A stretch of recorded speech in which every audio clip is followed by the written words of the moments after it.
In this video, I'll be showing you how to fix disabled Wi-Fi on an Android phone. It's a very simple method, so if you find this video helpful, be sure to drop a like and subscribe. But anyways, getting into it, this works exactly the same with whatever Android you're on, it doesn't matter. Right now, I'm on an S25 Ultra for Samsung, and all I want to do is swipe down on the top right. It's going to show all my different settings. The first thing you want to do is make sure that airplane mode is not enabled. If it's enabled, your Wi-Fi is just simply not going to work.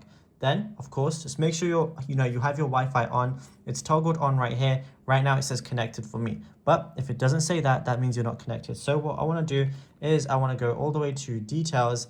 And then if it says connected or if it says it's connected but no Wi-Fi, what I can do is go to settings, make sure my password is connected. And if that doesn't work, what I could do is on the bottom right, I'm going to see forget. So if I just press forget right there, that's it. It's reset. It's not on connected or anything like that.